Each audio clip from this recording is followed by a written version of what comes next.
تو میرا ان سے یہ سوال ہے علی اللہ نقوی صاحب سے کہ اگر آپ ان دونوں کی سائڈ لیتے ہیں، اگر وہ دونوں مثال کے طور پہ جن کو آپ مجلس اعظم کہتے ہیں زبیر علی زئی صاحب، وہ بھی یہ کہتے تھے کہ میں صرف اس بارے میں خاموشی اختیار کرتا ہوں، بھائی آپ کیوں خاموشی اختیار کرتے ہیں؟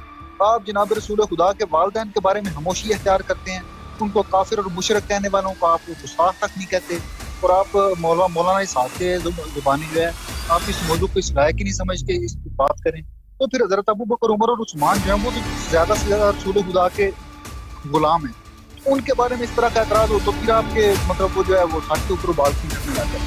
علی بھائی کہہ دیں کچھ ان کے جواب میں، کچھ کہنا ہے؟ جی اس میں یہ جی کہ بہتر تو یہی ہے کہ انجینئر صاحب کا ای میل ایڈریس ہے MIRZA_95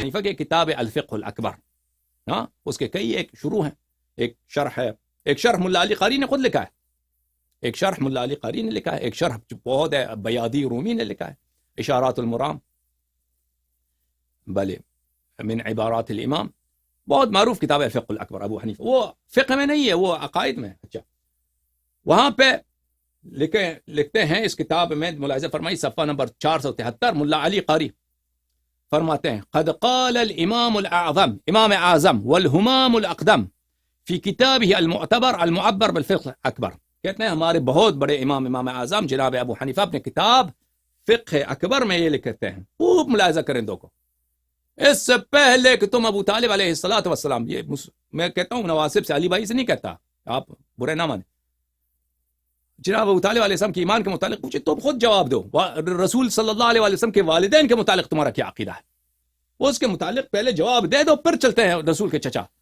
اگر نبی کا والدین نستجیر باللہ کے متعلق یہ کہتے ہو تو تم وسیع کے والد کے متعلق تمہیں پوچھنے کی کیا حق ہے؟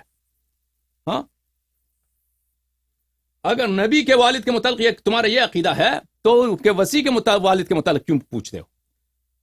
نص ابو حنیفہ کا یہ ہے ووالدہ الرسول مات علی الکفر صلی اللہ علیہ وسلم، رسول پاک صلی اللہ علیہ وسلم کے والد اور والدہ دونوں مات علی الکفر نستجیر باللہ، خود ترجمہ سمجھ جاؤ کہ کیا ہے اس کا ترجمہ، میں تو ترجمہ نہیں کر سکتا۔ وقال شارح هذا رد على من قال بان والدي الرسول صلی اللہ علیہ وسلم مات علی الایمان، یہ ان لوگوں کا رد ہے شیعوں کا، روافض کا، جو کہتے ہیں نبی کریم صلی اللہ علیہ وسلم کے والدین مومن ایمان پہ مرے ہیں۔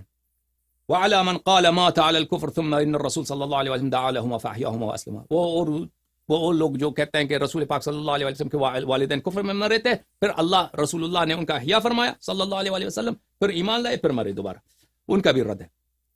پھر یہ آگے کہتے ہیں کہ فَإِذَا عَرَفْتَ فَنَسْتَدِلُّ عَلَى مُرَامِ الْإِمَامِ بِحَسْبِ مَا اطَّلَعْنَا عَلَيْهِ فِي هَذَا الْمَقَامِ بِالْكِتَابِ وَالسُّنَّةِ، کہتے ہیں کہ اب جب تم نے ابو حنیفہ کے جو مقصد ہے اس کا عبارت آپ نے سن لیا، تو ہم اب استدلال کرنا شروع کرتے ہیں کہ یہ موافق ہے کتاب سے اور سنت سے، وہ اتفاق الائمۃ العالم، یہ ہمارے کہتے ہیں ہمارے دین کا اجماع ہے، اجماع ہی ہے، سب علماء کا یہ اجماع ہے، ٹھیک ہے نا۔ تو بہرحال ہمارا عقیدہ کیا ہے رسول پاک صلی اللہ علیہ وآلہ وسلم کے والدین کے متعلق اور حضرت ابو طالب علیہ السلام کے متعلق، ہم بالاختصار اس کا جواب دیتے ہیں۔ کوئی سوال کرنا چاہتا ہے بھائی، کوئی علی بھائی کو کچھ کہنا چاہتا ہے، ادب کے ساتھ، محبت کے ساتھ، پیار کے ساتھ ان سے بات کریں، ٹھیک ہے نا؟ جی جناب بات کریں بھائی۔ السلام علیکم، کہاں سے فون کر رہے ہیں؟ سر میں پاکستان سے بول رہا ہوں، حسن بھائی علی حسن بول رہا ہوں، پہلے بھی میں نے آپ کو 2-3 دفعہ کال کی ہے، ہر سیشن میں تقریباً کرتا ہوں۔ بات کریں۔ اچھا علی الحسن نقوی صاحب کے جو استاد ہیں یہ مولانا اسحاق صاحب اور جو ہیں وہ جو محمد علی مرزا صاحب ہیں، ان کا جو آج انہوں نے سوال کیا نا والدین مصطفیٰ کے بارے میں جو بات ہوئی ہے، تو علامہ جو ہیں مولوی اسحاق صاحب، ان کا یہ موقف تھا میرے پاس، ان کا کلپ بھی موجود ہے، ان سے کسی نے یہ سوال کیا نا جب جناب رسول خدا کے والدین کے بارے میں، تو وہ کہتے ہیں کہ یہ بکواس ہے، اس کے بارے میں بات ہی نہیں کرنی چاہیے، اور انہوں نے اس طرح ٹال مٹول سے کام لیا، ٹھیک ہے۔ اور وہ کہتے ہیں کہ یہ وقت کا ضیاع ہے، آپ کو اپنی نمازوں کا اور روزوں کا فکر ہونا چاہیے، اور آپ کو اپنی آخرت جو ہے نا اس کے بارے میں گمان کرنا چاہیے۔ اچھا یہ تو مولوی اسحاق صاحب کا بیان ہے۔ اور جو علامہ یہ جن کا ذکر کر رہے ہیں نا انجینئر محمد علی مرزا صاحب، جی ان کا پورا ایک کلپ ہے، اس میں وہ کہتے ہیں کہ یہ ان کا، میں آپ کو بتا رہا ہوں، ان پہ اعتراض کروں میں، مطلب مجھے ان سے جواب چاہیے اس بات کا۔ محمد علی مرزا صاحب یہ کہتے ہیں جناب رسول خدا کے والدین کے بارے میں، وہ کہتے ہیں کہ ہمارے ہاں روایات موجود ہیں، مسلم شریف میں بھی جو روایات آپ نے پیش کی ہیں، اس کے علاوہ نسائی اور ابن ماجہ جو ہے نا ان کی کتابوں میں بھی یہ روایت موجود ہے جناب رسول خدا کی والدہ والی، اور انہوں نے اوپر ان کا ہیڈنگ بھی جو ہے نا وہ مشرقین کی قبر جو ہے نا اس طرح کا نویلا میں درج کیا ہے۔ تو وہ کہتے ہیں کہ اس وقت کے بارے میں اگر کوئی بندہ جناب رسول خدا علیہ الصلوۃ والسلام کے والدین جو ہیں ان کے بارے میں ان روایات کی روشنی میں کفر اور شرک یا اس طرح کا عقیدہ رکھتا ہے، تو محمد علی مرزا کہتے ہیں کہ میرے نزدیک وہ گستاخ نہیں ہے، مطلب وہ جناب رسول خدا کی والدین کو اگر وہ کافر اور مشرک سمجھتا ہے تو وہ گستاخ نہیں ہے۔ میں یہ علی الحسن نقوی صاحب کے توسل سے محمد علی مرزا صاحب سے یہ بات کرنا چاہوں گا، ان سے سوال پوچھنا چاہوں گا کہ اگر اہل تشیع میں سے کوئی بندہ جناب ابو بکر، جناب عمر یا جناب عثمان ان تینوں خلفاء کی شان میں اس طرح کے الفاظ کہے تو آپ اس کو تو گستاخ کہتے ہیں۔ آپ اس کے بارے میں، جس طرح اہل تشیع کا ایک ذاکر ہے، اس نے پچھلے 1-2 سال پہلے آصف رضا علوی، اس نے حضرت ابو بکر کے بارے میں کفر کا عقیدہ کلیم کیا، اس نے کہا کہ حضرت ابو بکر نعوذ باللہ کافر، ٹھیک ہے، تو انہوں نے باقاعدہ اس کے اوپر پورا 1 گھنٹے کا کلپ ریکارڈ کرایا اور انہوں نے گستاخ اور یہ سارا کچھ کیا، ٹھیک ہے۔ تو میرا ان سے یہ سوال ہے علی الحسن نقوی صاحب سے کہ اگر آپ ان دونوں کی سائڈ لیتے ہیں، اگر وہ دونوں مثال کے طور پہ جن کو آپ محدث اعظم کہتے ہیں زبیر علی زئی صاحب، وہ بھی یہ کہتے تھے کہ میں صرف اس بارے میں خاموشی اختیار کرتا ہوں، بھائی آپ کیوں خاموشی اختیار کرتے ہیں؟ آپ جناب رسول خدا کے والدین کے بارے میں خاموشی اختیار کرتے ہیں، ان کو کافر اور مشرک کہنے والوں کو آپ گستاخ تک نہیں کہتے، اور آپ مولانا اسحاق کے زبانی جو ہے آپ اس موضوع کو اس لائق ہی نہیں سمجھ کے اس کی بات کریں، تو پھر حضرت ابو بکر، عمر اور عثمان جو ہیں وہ تو زیادہ سے زیادہ رسول خدا کے غلام ہیں، ان کے بارے میں اس طرح کا اعتراض ہو تو پھر آپ کے مطلب وہ جو ہے وہ سر کے اوپر بال کیوں چڑھنے لگ جاتے؟ اگر آپ جناب رسول خدا کے والدین کے بارے میں اس سب کو برداشت کر رہے ہیں تو ان کے بارے میں کیوں نہیں کرتے؟ سمجھ آ گئی وہ جواب، ابھی علی الحسن صاحب کو جواب دینے دیں گے، ٹھیک ہے نا، وہ آپ سے جواب دیں گے، بہت مہربانی آپ کی۔ علی بھائی کہہ دیں کچھ ان کے جواب میں، کچھ کہنا ہے؟ جی اس میں یہ جی کہ بہتر تو یہی ہے کہ انجینئر صاحب کا ای میل ایڈریس ہے mirza_95@yahoo.com، جی mirza_95@yahoo.com، اور ان کا سرکاری نمبر ہے باقاعدہ 0321590162۔ جی اور مفتی اسحاق صاحب کا جہاں تک تعلق ہے تو ان کے شاگرد ہیں علامہ کاشف علی صاحب، جو ان کے ساتھ بیٹھا کرتے تھے، ان کا نمبر میں آپ سے ایک بات پوچھتا ہوں بھائی، آپ مجھے بتائیں، اور میں انجینئر کے متعلق نہیں پوچھتا، دوسروں کے متعلق، آپ کے متعلق پوچھتا ہوں۔ دیکھیں ہمارے متعلق یہ بات بہت زور و شور سے بیان کیا جاتا ہے، اور اس پہ بہت زور دیا جاتا ہے کہ جناب ابو طالب علیہ السلام نستجیر باللہ مومن نہیں تھے، مسلمان نہیں تھے، ٹھیک ہے، یہ کہا جاتا ہے۔ تو جب جب آپ کے اپنے کتب میں صحیح احادیث جس کے متعلق آپ کہتے ہو یہ اجماعی ہے، اس میں علماء کا اجماع ہے کہ نبی کریم صلی اللہ علیہ وسلم کے والد اور والدہ دونوں غیر مسلمان، کافر، نستجیر باللہ جہنمی ہیں، جہنم میں اس حد تک، اور ابو طالب علیہ السلام کے متعلق تو یہ ہے کہ وہ صرف گھٹنے تک یا پیر کے پسلی تک جہنم میں۔ اچھا، جب آپ کا اپنے عقیدہ یہ ہے تو کیا آپ کو حق پہنچتا ہے، آپ کے علماء کو حق پہنچتا ہے کہ جناب ابو طالب علیہ السلام کے متعلق یہ سوال ہی اٹھائیں؟ یہ کوئی، جب نبی صلی اللہ علیہ وسلم کے متعلق یہ کہتے ہو تو شیعوں سے کیوں ڈیمانڈ کرتے ہو کہ ان کے وسیع کے والد، وہ نہ صرف والدہ کے لیے نہیں، والدہ کو تو بالاجماع مسلمان ہے، مومنہ ہے، جناب فاطمہ بنت اسد، ان کے والد کے متعلق شیعہ جواب دے دیں۔ آپ مجھے بتائیں یہ کوئی انصاف ہے؟ اس میں کوئی معقول بات ہے؟ آپ بتائیں علی بھائی۔ یہ اس میں جہاں تک میری بات کر رہے ہیں نا آپ، تو میرا تو بالکل اس پہ کلی طور پہ والدین کا بھی ہے، اور حضرت ابو طالب کے معاملے میں تو میں تقریباً کوئی یہ جو شیعہ سنی اور یہ جو انصاف کا میرا زیادہ شوق ہے نا، تو اس سے بھی پہلے میں حضرت ابو طالب کے کافی جو ہے وہ علماء سے رابطہ کیا تھا، اور جو ہمارے سادات علماء ہیں وہ تو تقریباً آپ سمجھ لیں 99.9%، اور باقی بھی بہت بڑی تعداد جو ہے وہ ان کے ایمان کی قائل ہے، ایسی بات نہیں ہے۔ اور ہمارے ایک مفتی حنیف قریشی صاحب ہیں، بریلوی مسلک کے ہیں، تو وہ تو یہ ٹی وی کے اوپر جو ہے وہ اس کے اوپر نہیں، آپ کے متعلق میں نہیں پوچھ رہا، میں پوچھ رہا ہوں ان نواسب علماء، ناصبی ٹائپ کے علماء جو شیعہ کو تانا دیتے ہیں کیا ان کو جب ان کا آپ ان کے اپنے کتب میں رسول اللہ صلی اللہ علیہ وسلم کے متعلق یہ الفاظ ہیں ان کے والدین، کیا ان کو حق پہنچتا ہے کہ شیعوں کو تانا دے دیں؟ یہ بات سمجھ رہے ہیں نا آپ علی بھائی؟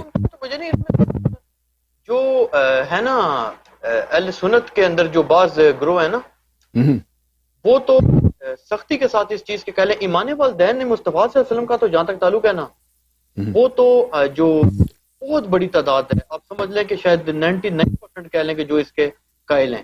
حضرت ابو طالب کا جہاں تک تعلق ہے نا تو اس میں اختلاف ہے، لیکن اب بہت بڑی تعداد ان کی بھی ہو چکی ہے جو ایمان کے قائل ہیں۔ دیکھیں اگر وہ والدین مصطفیٰ صلی اللہ علیہ وسلم کے اگر ایمان کے قائل ہیں تو دلیل کے بغیر ہے، صحیح حدیث نہیں آپ لوگوں کے پاس، صحیح حدیث ہے ہی نہیں، صحیح حدیث وہی ہے کہ وہ جہنم میں ہے نستجیر باللہ۔ جیسے ابو حنیفہ جو آپ کا امام اعظم ہے، میں نے ان کا عقیدہ آپ کو دکھایا، مسلم جو کہتے ہیں یہ احادیث اجماعی ہیں۔ اس پہ آپ ڈاکٹر طاہر القادری صاحب کا بھی لیکچر سن لیں، اور اس میں ایک دیکھیں وہ ڈاکٹر طاہر القادری صاحب وغیرہ جو یہ سیوطی نے اپنے کتاب میں جو لکھا ہے یہ سب وہ احادیث کوٹ کرتے ہیں جو ضعیف ہے آپ کے مذہب میں۔ صحیح حدیث ہاں وہی ہے جو مسلم والی حدیث ہے جو میں نے آپ کو دکھایا۔ عطا محمد بندیالوی صاحب تھے، ان کو شیخ الکل کہا جاتا تھا بریلوی مسئلہ کا۔ انہوں نے ایک رسالہ لکھا تھا جو کہ در حقیقت امام احمد رضا صاحب کا غالباً انہوں نے رد کیا تھا اور بڑی شدت کے ساتھ کیا تھا، اور جو اس کو کیا جاتا ہے اسی طرح جو شیخ احمد زینی دلان مکی تھے، مفتی اعظم تھے سعودی عرب کے، انہوں نے بھی ایمان ابی طالب پہ لکھی تھی، تو وہ انہی روایات سے ایمان ثابت کرتے ہیں جو آپ پیش کر لیں۔ اچھا یہ آپ کو پڑھنی پڑیں گی جب آپ میں نے روایات دیکھی ہوئی ہیں، روایت دونوں طرف کی دیکھی ہوئی ہیں، وہ جو ایمان والی روایات ہیں وہ ضعیف ہیں۔ اچھی بات ہے، میں آپ کو ایک اور کال لیتے ہیں، ایک اور کال لینے کی اجازت دیں۔ جو روایات عدم ایمان کے لیے پیش کی جاتی ہیں نا انہی سے وہ ایمان کرتے ہیں۔ اچھی بات ہے، دکھاتے ہیں آپ کو یہ ایک اور کال لیتے ہیں بھائی۔ جی بھائی بات کریں۔ ہلو السلام علیکم۔ وعلیکم السلام، کہاں سے فون کر رہے ہیں بھائی؟ جی میں پاکستان سے بات کر رہا ہوں۔ میں علی نقوی صاحب سے کے رکے اس سے بات کرنی تھی۔ تو یہ جو مسلم کی ایک حدیث ہے حضرت ابو طالب کے بارے میں، جو ابو جہل اور کیا کہتے ہیں مغیرہ بن شعبہ ہے، اس حدیث کی راوی ہے۔ تو مغیرہ بن شعبہ تو رسول اللہ مطلب حضرت علی کے حضرت امیر معاویہ کے دور میں وہ موجود تھا، ادھر اس کے ساتھ دے رہا تھا اور حضرت علی کو پر لعنتان کراتا تھا سر۔ تو وہ اس کی صحیح نہیں ہے۔ ٹھیک ہے، وہ عالم دین نہیں ہے، دینی سوالات نہ کریں ان سے بھائی، وہ کوئی ریسرچر نہیں ہے، ہاں وہ محقق نہیں ہے، وہ کوئی دینی عالم نہیں ہے کہ آپ ان سے ہاں۔ اور اگر وہ اپنے مذہب کی نمائندگی نہیں کر رہے تو رسول اللہ صلی اللہ علیہ وسلم محبت نہیں کرتا، تو اگر وہ ہو سکتے اگر ہم کافر ہوتا تو رسول اللہ صلی اللہ علیہ وسلم یہ نہیں فرماتا، یہ مطلب عام الحزن جو دو مطلب رسول اللہ صلی اللہ علیہ وسلم نے کہا تھا کہ مطلب مجھے غم کا سال ہے۔ بالکل بالکل، اگر ایک کافر کے لیے رسول اللہ صلی اللہ علیہ وسلم ایسے کیسے کہہ سکتا تھا اگر وہ کافر تھا؟ ٹھیک ہے، اگر انجینئر صاحب سے اس کے بارے میں گفتگو کرے گے۔ شکریہ۔ صحیح، بہت مہربانی، صحیح، اچھی بات۔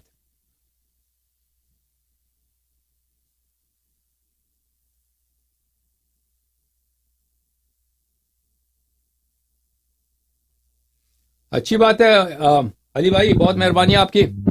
یہ ایک اور کال لیتے ہیں، پھر اس کے بعد سب سے خداحافظی کرتے ہیں۔ السلام علیکم جی، بات کریں۔ وعلیکم السلام، سب کیسے ہو؟ جی اللہ کا شکر ہے۔ جی آپ سے پوچھنا تھا کہ یہ غدیر خم خطبہ غدیر جو ہے اس کی اسناد کتنی ہے آپ کی جو ہے نا کتابوں میں؟ یہ خطبہ غدیر جو نقل ہو رہا ہے پورا کا پورا اس کا موضوع بحث سے فی الحال تعلق نہیں ہے میرے بھائی۔ نہیں یہ بات پوچھنی نہیں، یہ بات ہونی تو چاہیے کم از کم کہ اس کے روایت کتنے ہیں؟ دیکھیں پوری خطبہ جو ہے الگ بات ہے، اس کے فقرات جو ہیں وہ تو متواتر ہیں، پورا خطبہ جو ہے اس کی بات اور ہے۔ پورے خطبے کی بات جو ہے نا اس کی راوی کتنے ہیں اس کے، یعنی کہ اس کے وہ 3-4 راوی ہیں، تو اگر 3-4 راوی ہو تو پھر وہ متواتر کیسے ہے خطبہ غدیر جو ہے؟ اچھا 3-4 راویوں سے. اگر آپ میں آپ کے کتب میں دکھاؤں کہ دیکھیں حدیث متواتر جو ہے آپ کو پتہ ہے حدیث تواتر کے لیے کسی حد کی شرط نہیں ہے, صرف اتنا ہے کہ اگر حدیث کے اتنے راوی ہوں جن کا غلط پر بات پر اور جھوٹ بات پر سازش کرنا عام طور پہ ناممکن ہو. تو آپ کے کتب میں بہت سارے احادیث ہیں. درر المتناثر فی الحدیث المتواتر جناب سیوطی کی کتاب ہے, اس میں سے 3-4 جگہ پہ حدیث ہیں جن کو انہوں نے متواتر قرار دیا جو صرف 4 صحابی سے مروی ہیں, صرف 4 صحابی سے مروی ہیں. ٹھیک ہے نا. لیکن جو خطبہ غدیر جو پورا جس میں نقل ہو رہا ہے اس میں مولا علی علیہ السلام کی خلافت کا اعلان بھی ہے, ولایت کا بھی اعلان ہے, اس کے بعد 12 اماموں کی کی امامت کا بھی اعلان ہے, اس کے بعد امام مہدی علیہ السلام کی جو ہے نا ان کی غیبت کا بھی ان میں اعلان ہے. اگر وہ 6-7 راویوں سے منقول ہوئی ہے تو پھر پوری کی پوری امت پہ یہ حجت کیسے ہو جائے گی؟ یہ بات پوچھ رہا ہوں, اس کا جواب چاہیے اگر دے سکتے ہیں تو. پورے امت پہ اگر دیکھ میں نے کہا نا متواتر کے لیے ایک شرط نہیں ہے, متواتر کے حد عقل کی کوئی شرط نہیں ہے. تو اگر آپ اس کو بات سمجھ نہیں آئی تو میں کیا عرض کروں. میں نے عرض کیا کہ بہت سارے ایسے روایتیں صرف 4 صحابہ سے روایت ہیں تو ان کو حجت قرار دیا گیا ہے. ٹھیک ہے نا. اور یہ جو ایک بات پوچھی تھی نکاح متع کے بارے میں کہ نکاح متع میں جو شرط ہے کہ اگر وہ انسان کسی کے ساتھ کسی اور کے ساتھ کرتا ہے تو اس کے لیے 2 گواہوں کا ہونا ضروری ہے نہیں یا ضروری نہیں ہے؟ کیا چیز ضروری ہے؟ نکاح متع کے لیے 2 گواہوں کا ہونا ضروری ہے یا نہیں ہے؟ یہ شیعہ مذہب کی بات کر رہے ہیں, مخالفین مذہب کی؟ دونوں کی بات کر رہا ہوں. شیعہ مذہب میں نہ نکاح دائم کے لیے گواہ کی ضرورت ہے نہ نکاح منقطع کے لیے. شیعہ مذہب میں اچھا مخالفین کے جو اقوال ہیں اس میں مختلف ہے. مخالفین مثلا عمدۃ القاری میں نے عینی کا دکھا ہے, وہ کہتا ہے گواہ کی ضرورت نہیں ہے. سودی کہتا ہے گواہ کی ضرورت ہے. تو اس میں اقوال 2 طرح کے منقول ہیں مخالفین سے. لیکن نکاح تو جو ہے نا وہ ایک ضروری ہے, اس میں تو لوگوں کو پتہ ہونا چاہیے تاکہ زنا کا امکان نہ رہے. اگر زنا کا امکان ہے تو پھر وہ اس کے لیے گواہوں کی ضرورت نہیں ہے. اگر نکاح ہے تو اس کے لیے گواہوں کی ضرورت ہونی چاہیے, ہوگی ضرور. دیکھیں ہمارے مذہب میں گواہ کی ضرورت نہیں ہے. مرد اور عورت اگر اتفاق کر لیں کہ ہم نے نکاح کیا ہے, شادی کیا ہے, تو وہ بعد میں ادعا کر سکتے ہیں کہ ہم نے شادی, یہ کافی ہے, ان کی شہادت کافی ہے. نکاح کی ہمارے مذہب میں اہل بیت علیہ السلام کے مذہب میں گواہ کی ضرورت نہیں ہے, نہ نکاح منقطع کے لیے اور نہ نکاح عقد دائم کے لیے. ٹھیک ہے نا. طلاق کے لیے ضروری ہے, طلاق کے لیے شہود کی ضروری ہے ہمارے مذہب میں. ہمارے مذہب میں بالعکس مذہب مخالف وہ نکاح کے لیے شہود مانگتے ہیں, طلاق کے لیے شہود نہیں مانگتے. ہمارے مذہب میں بالعکس ہے, طلاق کرنا مشکل ہے, نکاح کرنا آسان ہے. ان کے مذہب میں طلاق دینا بہت آسان ہے, طلاق طلاق طلاق, وہ عدہ میں بھی ہو تو اس کی طلاق ہو جاتی ہے. ٹھیک ہے. اور اگر 3 دفعہ طلاق کہہ دیا تو اسی وقت وہ بالکل وہ اس کو دوسری مرد سے شادی کرنا پڑتا ہے. تو ہمارے مذہب میں طلاق کے شرائط ہوتے ہیں. طلاق کو اس میں عدہ سے پاک ہو کر اور اس طہر میں اس سے نزدیکی نہ کیا ہو گیا ہو, اور اس کے علاوہ 4 عادل شہود ہونے, ایسے شاہد بھی نہیں, 4 عادل شاہد موجود ہوں, طلاق دیتے ہیں, پھر وہ مقبول ہے. صحیح ہے. مذاق میں بھی نہ ہو, صرف وہ بھی ایک طلاق واقع ہوگی, ایک نہ کہ 3. ایک تو طلاق دینا ہمارے مذہب میں بہت مشکل ہے, نکاح کرنا آسان.